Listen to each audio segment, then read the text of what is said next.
and welcome to the first episode of Rugby League Rookwood, the show where we dig up some of the great stories from the game's past. My name is Matt Hunt, and I shall be your host, but the man to guide us through our time travels is Rugby League historian Terry Williams, the Doris Stokes of Rugby League. Welcome, Terry.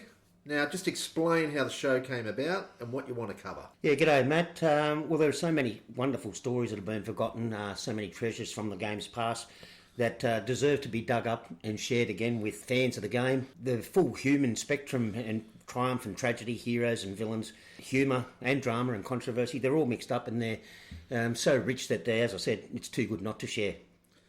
You convince me. And what about Rookwood? Why the name Rookwood? For our millions of overseas listeners, what's the significance of Rookwood? Well, Rookwood is the necropolis in Sydney, so it's the biggest cemetery in the southern hemisphere. It's over at Lidcombe, just near Lidcombe Oval, and was actually the name of the suburb until the locals got sick of being associated with dead people, and they wanted the name changed, so it became Lidcombe. Mind you, I don't know why people would complain about the association with the dead. I certainly prefer the company of the dead, or the living impaired, as I prefer to call them, than some of the brain-dead people I've been unfortunate enough to meet along the journey. Well, you don't have to be brain-dead to listen to this show. As a matter of fact, it'll expand your brain because you're going to learn a lot, let me tell you. Anyway, where are we off to this week, Terry? Let's fire up that time machine. Yeah, I thought we might go back to 1911 to talk about a fellow called Robert Nicholson. One of the themes that we come across again and again in our discussions that will take place on the show is that everything old is new again, but I don't know if anything is really quite as bizarre and matches this one. So Robert Harding Nicholson was born up in Taree in 1880. He was the second of 6 children to Robert James Nicholson and his wife Harriet, and he grew up in the Manning area and was a labourer, and his life changed forever in about 1897 when he was 17, and he married a young lady up there called Alice May Wootton. And given the fact that they're both teenagers, one suspects that she may have been pregnant, and that is certainly almost confirmed by the fact that she gave birth to their first child the following year. So 1898, and there were 3 more children that would follow, all boys. And by the time the third of those, Cecil, was born in 1909, they're living in Newcastle. So he's moved to Newcastle and was playing rugby union in 1907 with the local club South Newcastle up there. And then in 1908, when rugby league commences, the club competition, Newcastle is one of the clubs to join. So he throws in his lot with the boys from up there, which include the likes of Stan Carpenter, Bill Bailey, Nimmo Walsh, etc. And he does fair enough in that first season to obviously draw a bit of interest. So in 1909, he moves to Queensland and becomes part of the fledgling Brisbane competition, because that's in its first year. In 1908, when Queensland took part in the Interstate Series, they didn't actually have a club competition behind them, which would have made it very, very difficult.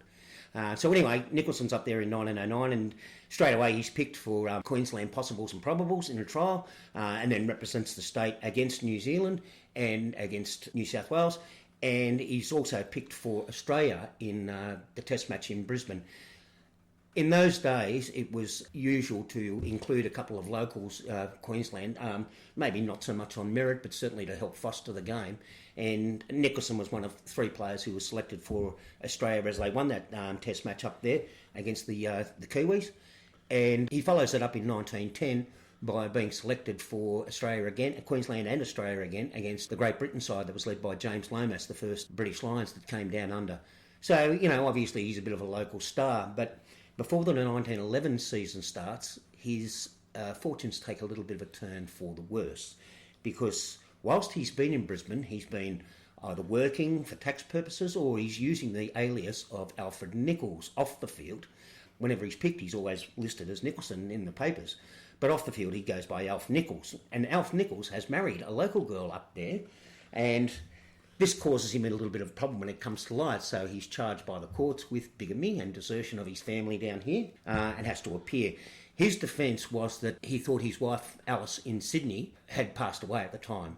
That argument sort of doesn't stack up when it's pointed out that she'd actually borne him a child during his time in Brisbane when he'd been coming back here to play representative football, etc. So there's a little bit of a problem there straight away. So he's sentenced to 2 years imprisonment, or to be on bond recognisances of his own good behaviour. So, it's big on parole, basically. So he's in a bit of a fix here. He's charged with bigamy. The defence is fantastic. Slightly flawed, I'd suggest. But yeah, Good barrister barrister as good as they might be, mightn't get you off that one. Particularly when the wife is still alive. And a busy man. Obviously. A very busy man. And in between all this, he's still fitting in a flourishing rugby league career. Yeah. So he's Australian player, test number 47 on the register from his games in 1909. So in 1911, he appears for Queensland again, even though the court case has been heard. And there was a tri-series that year against New Zealand and New South Wales because ahead of the Kangaroo Tour that was scheduled to take place, the second Kangaroo Tour, there were 4 Kiwis included, so it was going to be an Australasian team. When they come to select the team, it's selected in waves, which is a bit unusual, I suppose, to what we'd recognise today. Yeah, so today we have the train-on squads for State of Origin and even Australian teams, and they might select, say, 23, 25, 30 players in the one go. That's not the case back then. No, and the Premiership's still in swing because they've got to sail away. Obviously, they're going by boat. So they have to leave well before the Premiership is decided. So the selection, as I say, is announced in waves, and that gave the selectors and the players, I suppose, some flexibility because if a player was unavailable, then they could have time to find his replacement, and fill in the gap, whether it was a centre or a hooker or whatever. And of course, we're talking about a time when players are working, so that would greatly affect their availability. Yeah, and that was one of the reasons that Daly Messenger, for example, was selected for this tour, and he decided that having gone with the New Zealanders in 1907-08 and having gone with the Kangaroos in 1908-09 and being only married a couple of years, that he would stay at home. Then his business interests here with his wife Annie would preclude him taking part. So he was one of those who declined. So was Sandy Pearce.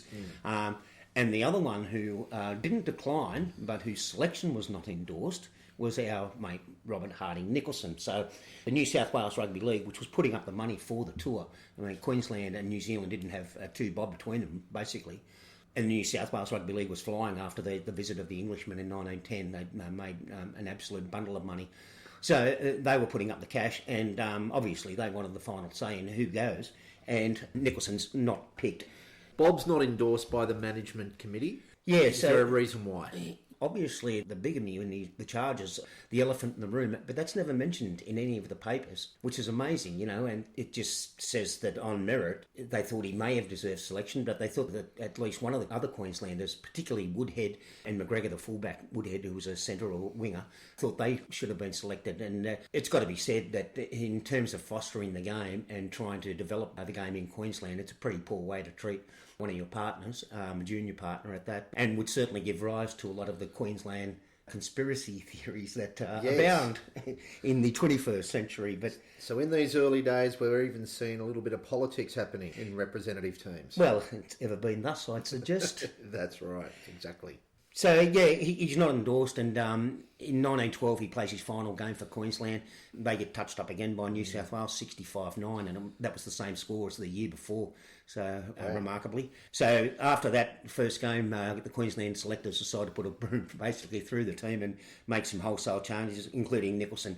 So in 1913 he comes back to New South Wales and attempts to reunite with Alice. Obviously the relationship in Brisbane has ended rather abruptly. And he bobs up in 1914, so to speak, playing for North Sydney. Alongside, there was a fellow Queenslander called George Duffin who came down and played with North Sydney after being in the Queensland teams alongside Nicholson. And Duffin went on to be killed during the First World War. But Nicholson, 1914's his swan song of footy pretty much. And again, there's no great money in it. He hasn't made a quid too much out of the game. And he's 34 years of age by then. So, he's getting a bit long on the tooth, if he had any. So in 1915 he moves back up to the Central Coast towards Newcastle, and he's reported as playing at Wyong briefly and then briefly as a referee, but he doesn't seem to have any more involvement in the game after that, and there's no record of any of his four sons ever having anything to do with the game, so they may have been a little bit poisoned by the whole experience. And he doesn't serve in the war. He basically just remains a labourer for the remainder of his life. In the census, you can see that he and Alice are living together at different times, and then at other times they're not sharing the same abode. So I'd suggest that may mean that the marriage problems were ongoing. Yep. Surprise, surprise. I bite off more than you can chew. A bit rocky. And I should put a disclaimer in at this point. Terry and I do not condone bigamy. No. I mean, why would you double your troubles? Exactly. I'll cop it for that. But Bob Nicholson dies at the age of 59 in Newcastle, and he's staying with his mother at the time. Alice lives for another 10 years. And then she's buried in the same plot as him, so whether that signifies reconciliation or it was out of financial necessity, I suppose it's like a lot of other things in Bob Nicholson's life. We'll never really know, but... Bob Nicholson, we salute you.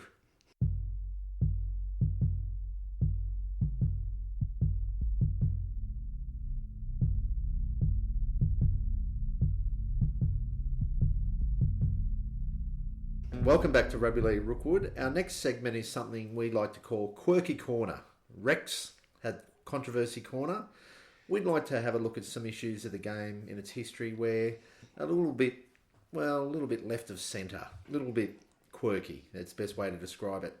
So, what are we going to do today, Terry? What are we going to look at? We're going to use a few articles from way back to give us an insight into the game as it was in olden times. So we're going to start today with Ray Stehr's diet for Newtown from the Daily Telegraph in 1954. So, Matt, I'll get you to read this one. Ray Stehr, absolute legend of the game, but as I read this out, you might just want to think about his nutritional advice to league players of the day. So this headline is Daily Telegraph, Thursday 8th of April 1954. Newtown league men to go on strict diet. Newtown Rugby League players this week will follow a strict diet. They will do so in preparation for next Saturday's match against South Sydney. The game will be their Rugby League match of the day at Sydney Cricket Ground. Former international Ray Stehr has suggested the diet.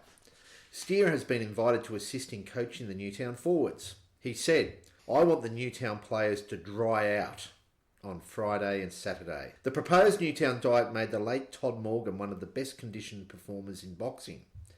Stehr wants the players to eat fillet or T-bone steak and dry toast for their main meals on Thursday and Friday. Very specific there. They will have their final meal of steak and toast at 10 a.m. on Saturday. Stehr says the players can have 3 cups of tea on Friday, but must limit themselves to 1 drink on Saturday. He said some of the players may develop a thirst at their work. Subheading, on the wagon. A thin slice of lemon on the tongue will bring relief. Stehr and captain coach Cole Geelan will ask the players to go on the wagon until after next Saturday's match. The Newtown players also will be asked to return to bed after a short walk after breakfast on Saturday. They've been asked to report to the dressing room at 2 o'clock and not to stand while watching the early matches. Newtown players will have the choice of sugar-soaked pineapple or glucose as a halftime refresher. Newtown Secretary George Debman said last night the players would not, got to stress that, they would not use vitality pills in their training. So, let's bring a 2024 expression to 1954. Let's unpack this article. There is a lot to unpack. So, Ray Stehr wants the players to dry out on Friday and Saturday. Now, what I'm interpreting this is completely 180 to what happens today. Instead of hydrating, you pretty much dehydrate. Am I reading that right? Yeah, I suggest so. It was different times, so it was obviously different training techniques and different dietary techniques. And I think that was still the policy a lot of the time up until about the 60s and 70s, wasn't it? That people would, try and limit their fluid intake. You'll get a stitch otherwise. That's right, yeah, a stitch. Yeah. And you see today, like I was watching a game last night, I forget who it was kicking for goal. Before he kicked for goal, drink of water. When he got the goal, drink of water. And then while he's waiting for a kickoff, probably another one. Yeah, that's right. Completely different to, in earlier times when the only time you'd get a drink on field was out of the Zambucks with the sponge, and then often when it was a dirty water that had been used to clean someone's knee or abrasion or maybe even under the ribs or in other parts of the body. That I remember when I was about 8 and we all had to get hepatitis shots because we were drinking from the same sponge in our footy team. Yeah. And I still remember that. Now, the reason why this diet, we'll get to the diet in a minute, but this whole dehydration aspect is to keep an athlete at his natural weight. So it's obviously aimed at making them feel light. Well, I suppose even in boxing these days, they dehydrate if they've got to do. make weight, haven't they? So Yeah. it's still a technique that's used. So that's part of the philosophy, I suppose, behind it. But it's accepted practice these that you don't sort of turn your body into the Sahara Desert because it's not very good for you. As we found out with the likes of Danny Shepherd and other heat-related conditions, in the last 30, 40 years. So. Yep. The diet itself is amazing. So you are very specific to eat a fillet or T-bone steak and dry toast. White toast. Dry white toast for their main meals on Thursday and Friday. So this whole, obviously for the protein with the steak. Don't know about the dry toast. Yeah, well, could you have sauce with it? This begs the question, Ray. Does that keep it dry, or is it making it too moist? Yeah, well, that's right. Yeah. Yes, the protein, the idea of having protein may have some benefit, but I don't know if on the day of the game you'd be wanting to have a T-bone steak or maybe a nice piece of fillet. So the steak, their last bit of steak is at 10 a.m. and toast. Yes. Steak and toast, 10 a.m. on Saturday. yeah, exactly. Now, 3 cups of tea on Friday, but must limit themselves to 1 drink on Saturday. I'm assuming that's water. I can't imagine him saying you're allowed 1 beer before you go on. I don't think you're drinking too much before the game in those days. But Now, these players are going to get thirsty. But if you're a good employer, what you'll provide is you'll provide a thin slice of lemon for each of your players. You should be able to provide lemon wedges for your players because that's going to help bring relief. And having them available, I think, should be part of the union, the award conditions where the employers are required. I don't know how it works in practice if you're a serving police officer and you've got to stop in the line of duty and say, "Excuse me, I've just got to have put a piece of lemon on my tongue. I'm getting a little bit thirsty. I need relief." And these guys too, they're working hard jobs. These guys are labourers. They're working very, very manual jobs. So. Yeah, the lemon on the tongue would bring relief, but very, very difficult. Great if you're working in an orchard, if you're working in a lemon orchard somewhere out the back of Sydney. Fruit barn. Yeah, well, there would have been a lot of orchards around Sydney, I guess, around this stage as well. So possibly no shortages of lemon. Then I like this one too. They're going to be asked to return to bed after a short walk after breakfast on Saturday. So they get a lie-in. And then, of course, very scientific, they're not to stand while watching the early matches. So 3 o'clock kickoff, they've got to go to the dressing rooms at 2 o'clock and, rest their legs. And maybe have some lemon. And have some more lemon, yeah, that's right. However, at half-time, they must have been looking forward to half-time because you got the choice. Sugar-soaked pineapple or glucose. So one or the other. I'm not sure what the sugar-soaked pineapple would do. Again, it's just like a glucose hit, I suppose. Yeah, it is, yeah. And that's still sort of a little bit of what they do today, but the Gatorade and the likes of Powerade, etc., which weren't invented there, they're only 1970s That's right. inventions. Yeah. Even Staminade wasn't around back in those days, but any sponsors were available, by the way. They weren't around then, so the idea of having some sort of sugar hit, and even now they still have things like snakes, lollies in the dressing room before and half time, etc. So I saw footage once of Cameron Smith in the Melbourne dressing room at half time drinking a Coke. Don't know how that'd sit on your stomach in the second half. But of course, at the end too, we've got to stress this. All above board, this diet, the end part is fantastic. He stresses, the Newtown Secretary, George Dedman, that they're not going to use vitality pills in their training. I'm not sure what he means by vitality pills. Today that could take on a different sort of context. Any thoughts on that one, Terry? No, you'd have to ask Stephen Dank, I think. The idea of using supplements certainly abounds in all the stores that support all the weightlifters and bodybuilders around. There's plenty of them around, so maybe there is a place for vitality pills. The other thing that's not mentioned anywhere in that is smoking. That's right. In those days, at least half of the team would have been smoking before the game, if not at half time. Maybe it was the filtered ones. They were the ones that were good for you. The cigarettes that are good for you. Anyway, what I'm going to do, Terry, I'm going to find a player. I'm going to find probably we won't be able to get an NRL player. I don't want to jeopardise their $1 million contracts by putting them on this diet, but an A-grade player, a reserve player, I'm going to find one and I'm going to do a little experiment. I'm going to put this player on this diet before they have a game in the next couple of weeks.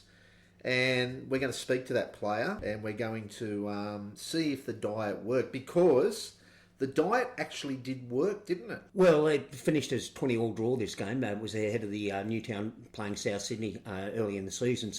And those two clubs went on to meet again in the grand final. So I don't know if South Sydney were taking vitality pills in the decider, but there was no testing back then.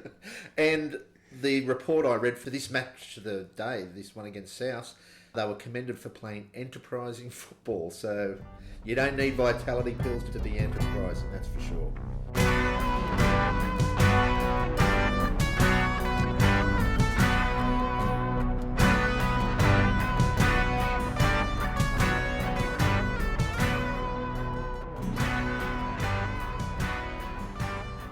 So the man we just spoke about then, Ray Stehr, his nutritional advice may be a little bit questionable, but no doubt one of the legends of the game. As a Rooster supporter myself, an Eastman, I just find the story of Ray Stehr fascinating. Youngest man to play first grade, he was just 16. Achieved every honour in the game. He was a renowned hard man, a boxer, a commentator. You name it, Ray did it. Let's talk a little bit more about Ray. Yeah, well, he was born out in Western New South Wales at Warrialda, which is, they don't produce many soft boys, I don't think. No, shrinking violets out Warrialda way, that's for sure. Yeah. Particularly so in the years around when Ray was growing up. So, but he had a bit of a troubled childhood because he had a blood clot on his spine at the age of 8, and they didn't know if he'd live actually. So he moves to Sydney and gets wrapped in plaster and has to stay in bed pretty much for 12 months. And he still struggled for a few years after that, and the family say that he was actually cured by a Chinese herbalist. So wow. I don't know if there's any vitality pills involved in that, man, but he's... or lemon wedges. He comes good, obviously, and makes up for it. So he starts playing football at Randwick Boys High School in the mid-20s, and he gets called up to grade when he's...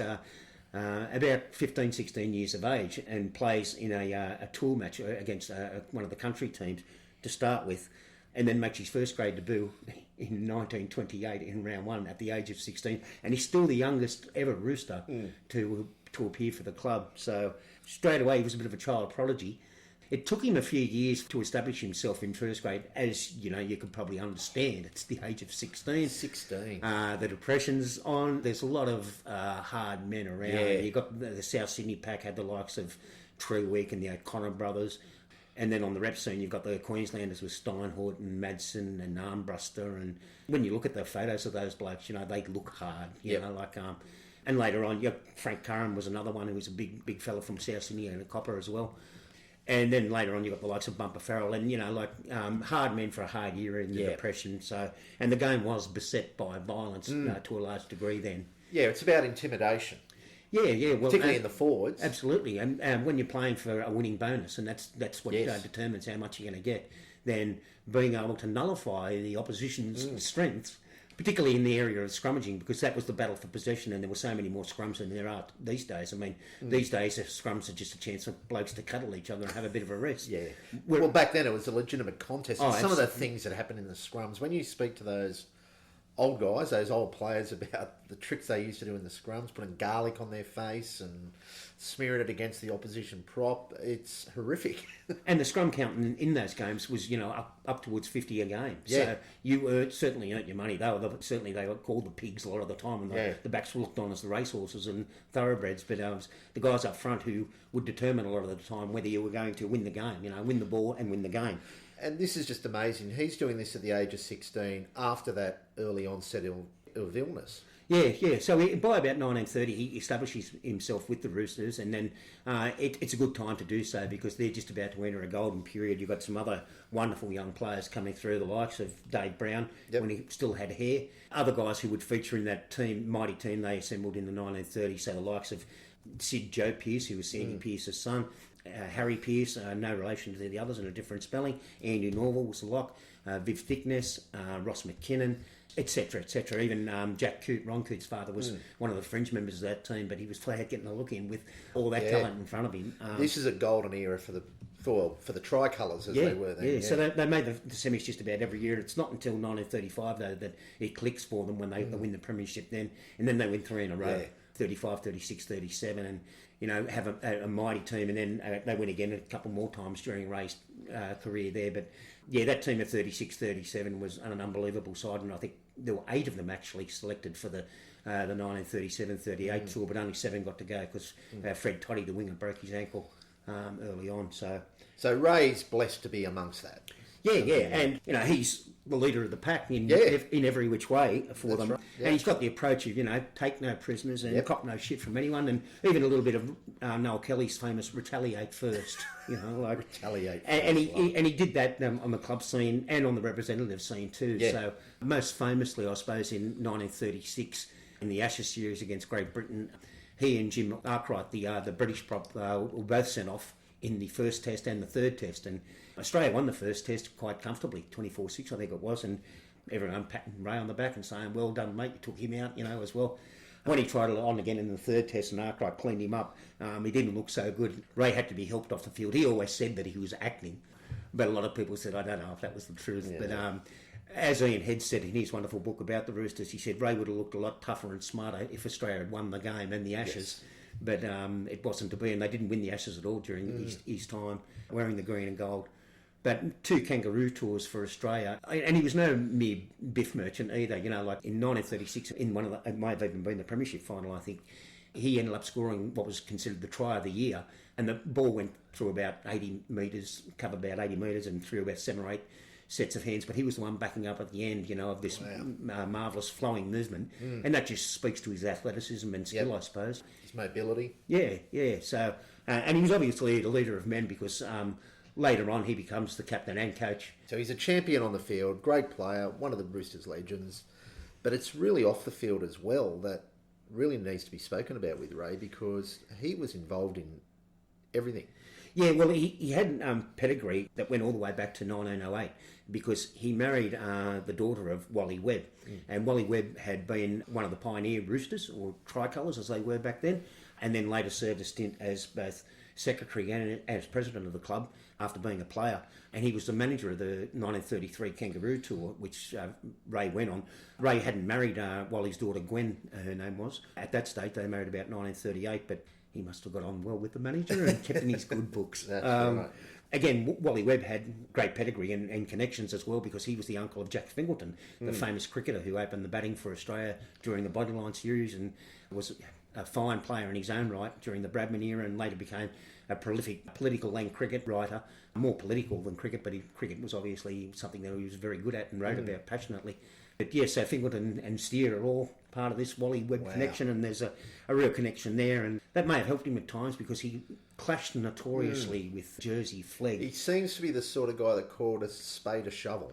A bloody shovel, I suggest, for want of a better expletive. The approach that he took on the field was pretty much the same off the field. He was just full on and, it's my way or the highway a lot of the time, but not as blustering or as pugnacious perhaps as Rex could be, but he had a touch of he did have a touch of the Rex about him. So I don't know about Ray. I don't know if Ray, made a citizen's arrest on any nudist bathers near his house. No, although he did serve as a policeman at one stage. So did he? He was a policeman as well. But Ray and Flegg, a lot of it goes back to I think it was before the 1940 final when Flegg had wanted to bring Arthur Fadden into the dressing room before the game, and Stehr had a policy of only the club president, secretary and the trainer could come in, apart from the players. And so when the doorman says, Mr. Flegg, who was the president of the New South Wales League, and obviously a distinguished former Eastern Suburbs player, the first captain of the club, wants to bring him in, and Stehr said no. He said, I'm not having him big noting himself, we're here. After the game, they'd be more than welcome. So after the game, Flegg comes in and he's sternly, you'll never play on the cricket ground again. And Stehr just goes, what, are you running the joint now, are you? And Flegg never did get on the SCG Trust, by the way. And he explained the situation to Fadden, who understood completely, that the players wanted to be preparing for the game, and the Roosters won. So, but Flegg and Stehr clashed repeatedly after that, pretty much up until Flegg died in early 1960s. So Stehr would berate him through the media and call him the board of no control and say he was a silly old fool and point out, particularly with some of the things that went on, like the 1953 American All-Stars fast that took place, and then the 1954 abandoned game where the referee walks off after, it was Great Britain, New South Wales. And All Boxford was the referee, and the inquiry was just swept under the carpet very quickly, as they did with a lot of things back then, So feuds and rugby league always been a part of the game. Yeah. But Stehr, he had the profile, as you say, he was doing all sorts of things. So he was in the media, he was writing, and then later on he became one of the first TV commentators, and he hosted his own show on Channel 9 for about 5 years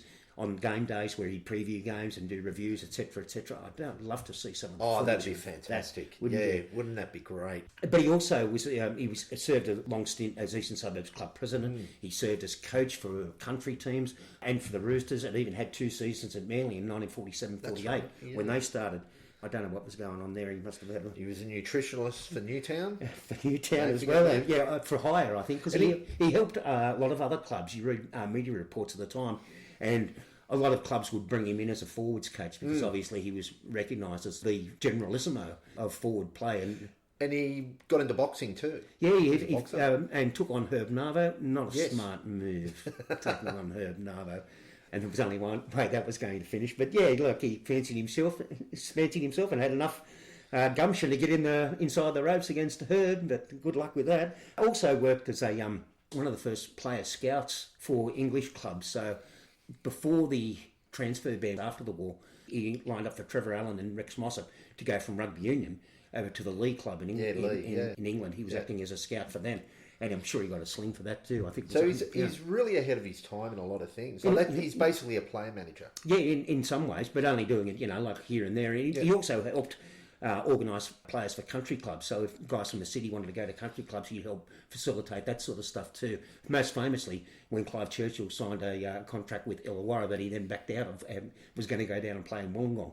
And then that was about 53, and Churchill got cold feet and then stayed at South Sydney for another 5 or 6 years. But apart from Trevor Allen and Rex Mossop that he sent over, there were a couple of guys from the Eastern Suburbs Juniors who went over there. Keith Giddos was one, Tony Paskins was one, and Rupert Mudge was another. And they all had wonderful careers in England.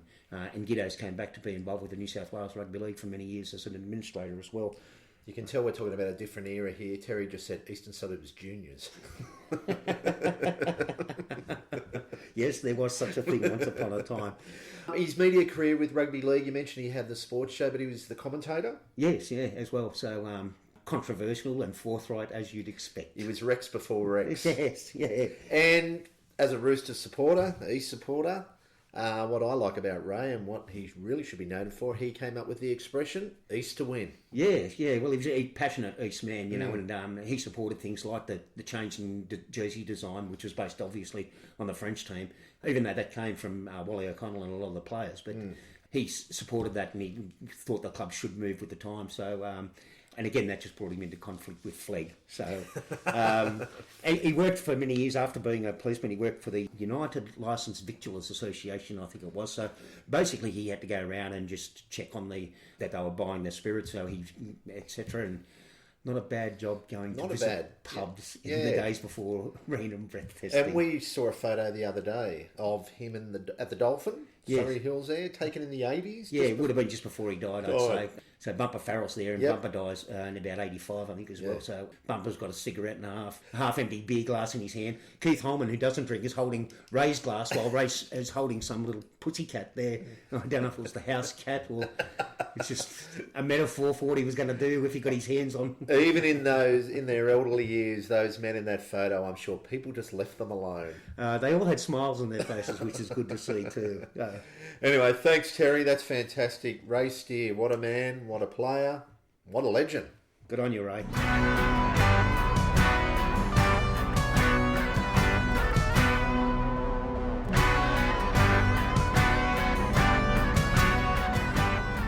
We're going to end our pioneering episode of Rugby League Rookwood with our feature games. Today it's the 1907 New South Wales versus New Zealand clashes that established the code in Australia. As Julie Andrews said in The Sound of Music, let's start at the very beginning. Well, that's a very good place to start, mate. It all goes back, I suppose, to about 1895, if not before, but that 1895 marks the start of rugby league in England when they broke away from the amateur game. And then there's a series of events leading up to 1907 that really accelerate the situation here in Australia.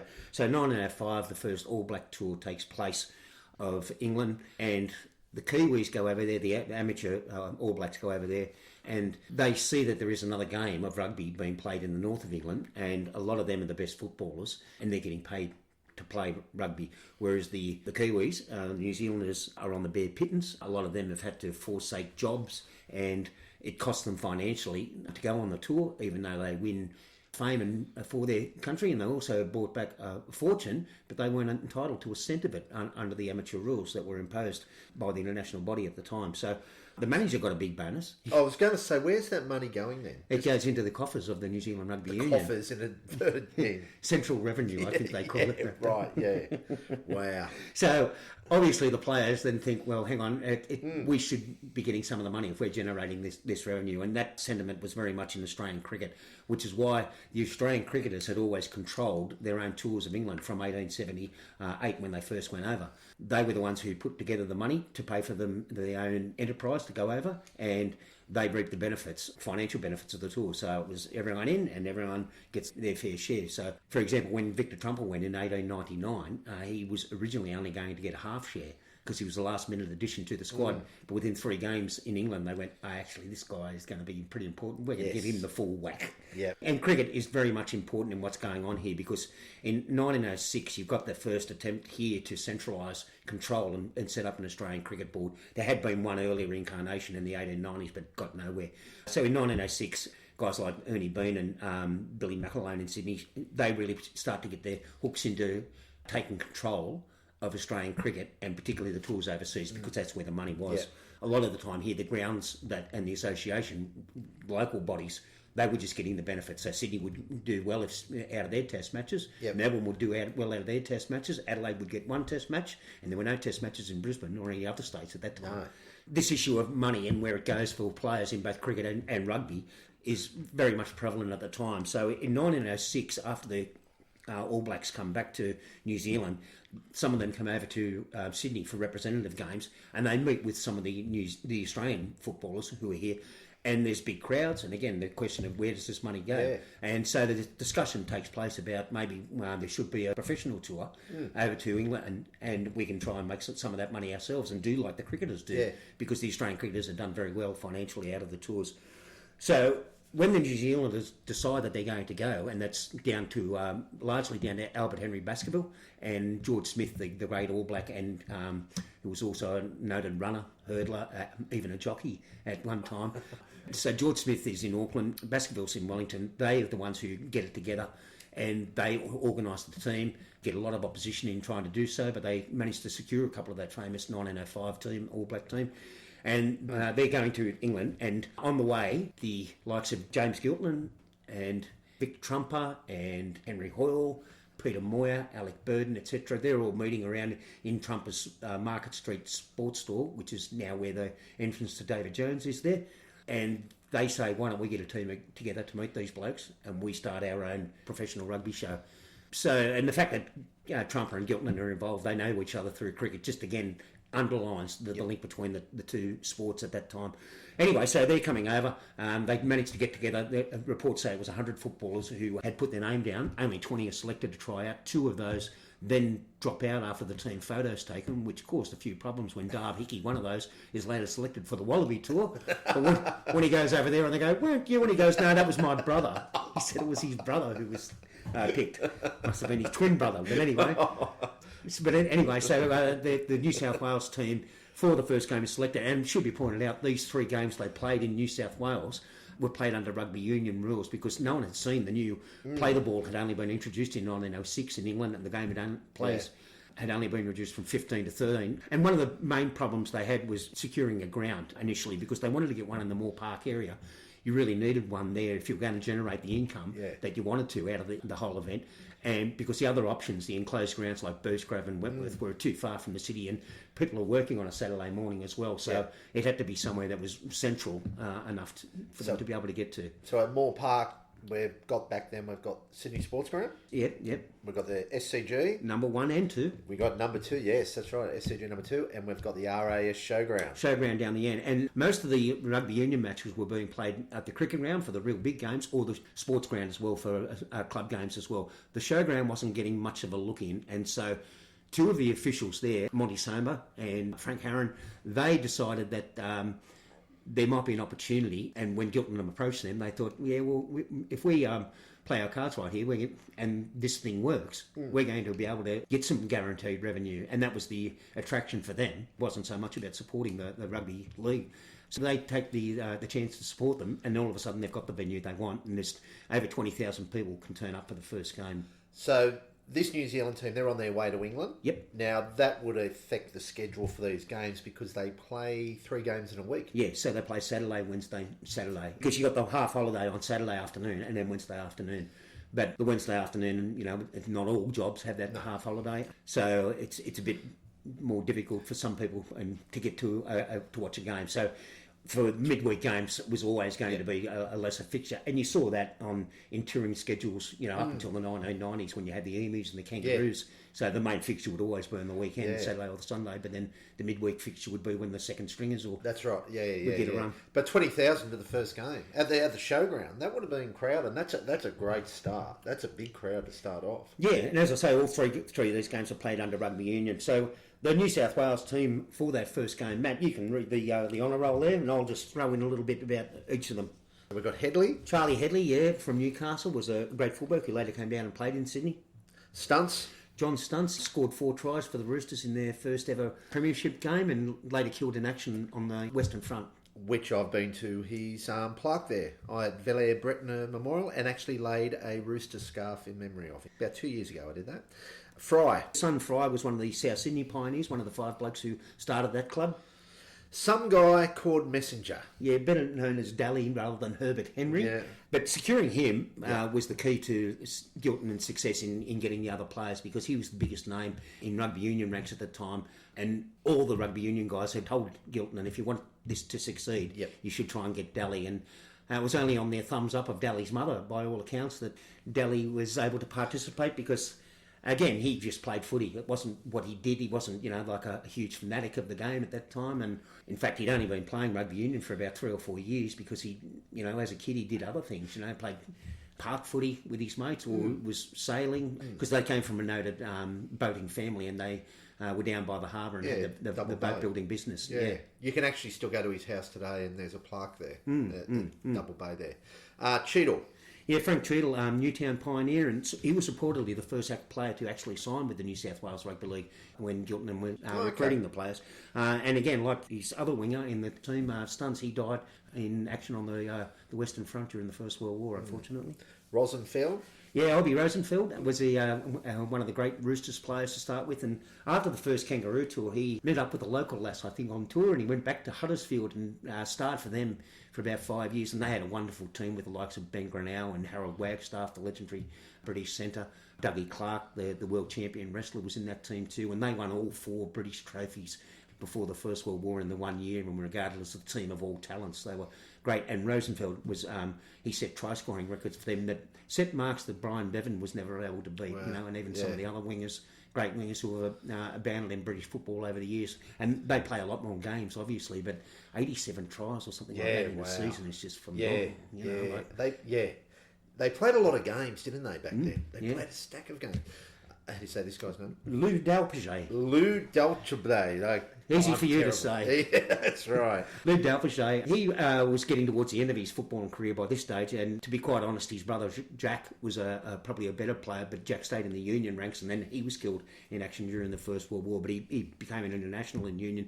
Lou's probably most famous, I suppose, for being the grandfather of Blanche Dalpage, who became the second wife of late Prime Minister Bob Hawke. So I did contact Blanche at one stage and share some information about her grandfather with her, because she didn't know too much about his footballing career, but he played for the Roosters in 1908, and then he made a swan song later on with Annandale when they got going in about 1910. So, and then in the forwards you've got an 8-man pack here. You got Hamill. Yeah, you got Harry Hamill from Newtown, Seven Heads as he was known because he was a hooker. Hennessy. Arthur Hennessy, one of the greats, and he was the captain of this team, and he certainly gets his own episode just about because he's one of the great figures in rugby league history that deserves more recognition than he certainly receives. Mabel. Bob Mabel from the Roosters, again, like one of the pioneering forwards, and he looks like a pretty hard bugger too, by all accounts. Muir? Peter Moyer. Moyer, Peter sorry. Moyer. Yeah, well, he was an intermediary, and without him, rugby league may not have started because he was apparently the one who said the comment, why don't we put a team together to play these? And Okay. they all went, yeah, okay, why don't we? Wow. And yet he was, even though he was a major figure in the start of the game, when he was selected for the 1908 Kangaroo Tour, he didn't get a look in. All the blokes who were his mates, and Gilton was the manager, he only got about 4 or 5 games out of the 45 that they played. So he was very upset and came home and he gave it away within a few years. But he died fairly young, you know. He didn't make it to the 1920s. So, Pierce. yeah, well, Sandy Pearce, obviously, one of the greats of the game and the oldest player to play for Australia. He played for Australia in these games and then still went on the 1921 Kangaroo Tour, and it was only a broken leg then on that tour, courtesy of his good mate Frank Burge, that ended his playing day. So, Wow. Can. Billy Cann from South Sydney, yes, a controversial figure in some ways, but obviously a wonderful player, and he was looked on as the first running lock and the father of that, I suppose, the Johnny Raper, Ron Coote line of lock forwards who were a link between attack for the backs and the forwards. And Graves. Yeah, Bob Graves. He was again one of the Balmain pioneers, and he had a few problems when he came across because they didn't want to give him his fare back to Sydney. He was on tour with the Balmain side, but some of the other players were going to go on strike if they didn't. So, and then a lot of those other players came across with him within a year or two anyway. One more. Brackenreg. He was from eastern suburbs, and he played for Australia in 1908, but then he went to Queensland and played the rest of his career up there. He was one of those who helped get the game going in Queensland when that started in 1909, and played up there for about 2 or 3 years. And I think his father was an official with the Roosters when they formed in 1908 as well. And that's a 15-man squad, and appropriately named referee, G. Boss. George Boss, and yeah, George Boss. He's one of my favourite figures actually in those pioneering days because he is involved in these games. He then referees in the first games in 1908, and he's appointed as manager of the Maori team that comes across in 1908. And they had all sorts of arguments with Gilton, and Gilton was by no means a perfect figure. And when Boss sided with the Maori against the New South Wales Rugby League, he became persona non grata with the league. And whether he was just that pissed off that he walked away or whether they just punted him, so he was basically by the end of 1909 he's gone out of the game. And an amazing figure, you know, because him and Ted Hooper really started the Referees Association. Wow. So important, you don't have refs, you don't have a game. Yeah, so New Zealand win this first game 12-8 in front of 20,000 people. So as we say, the second game was a Wednesday fixture. There's only 4,000 people there, and New Zealand win that one 19-5. There's a few new players for the New South Welshman. Jimmy Devereux from North Sydney, who went on to play in England as well and had a wonderful career with Hull. Dave Brown, the first of the 4 Dave Browns who have played first grade rugby league. And this guy was from the Roosters. And again, he's a bit of a tragic story. He was killed in a train accident where he was decapitated before the First World War.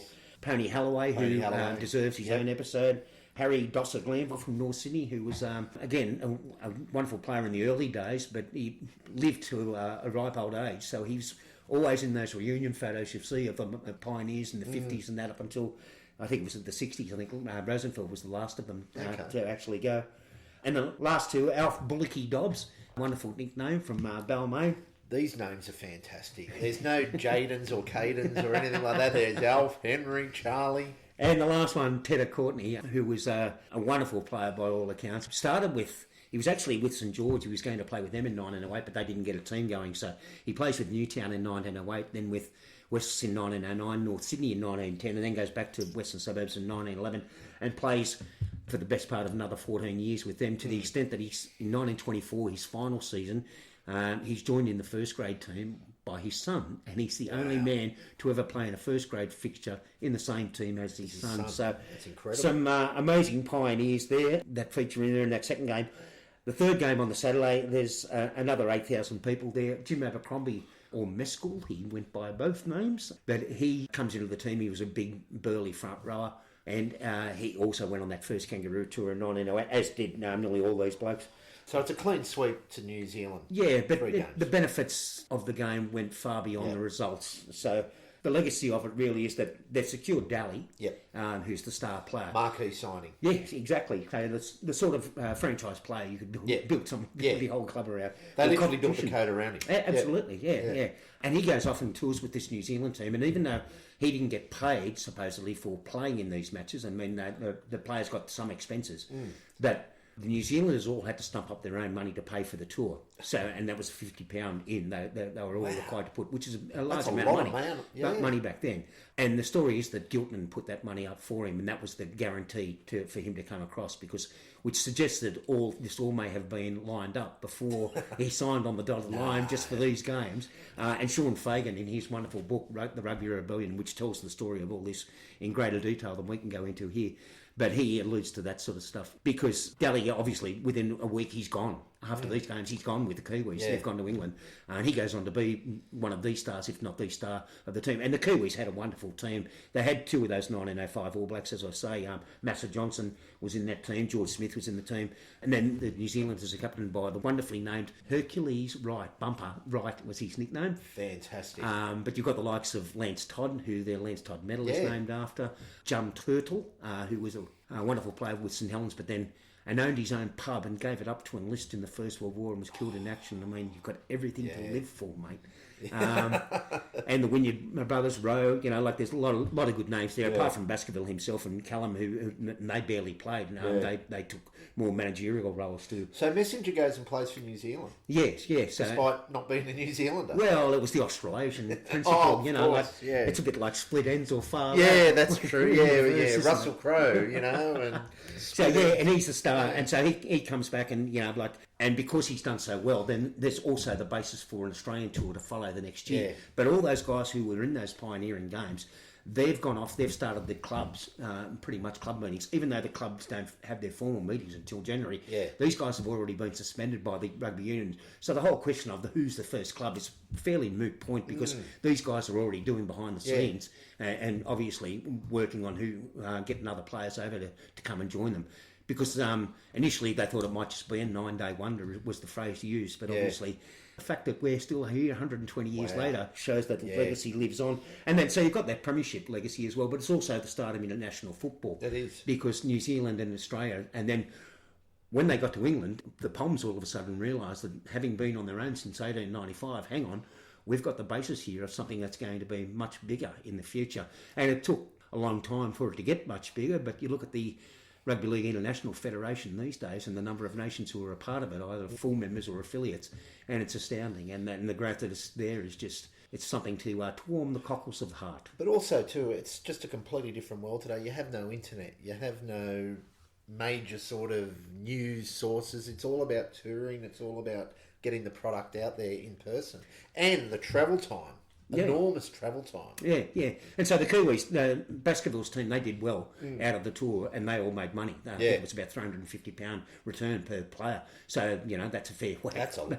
In those days, that would allow you to pay off a house in Sydney. How long were they away for? The best part of 9 months, because when they come back, they play test matches, they tour here, and the tour is marked by tragedy right at the end because Baskerville dies in Brisbane before they get back to New Zealand, and so some of the players take his body back there, and the remainder of the party has to stay here to fulfil the schedule, which would have been very, very difficult for them.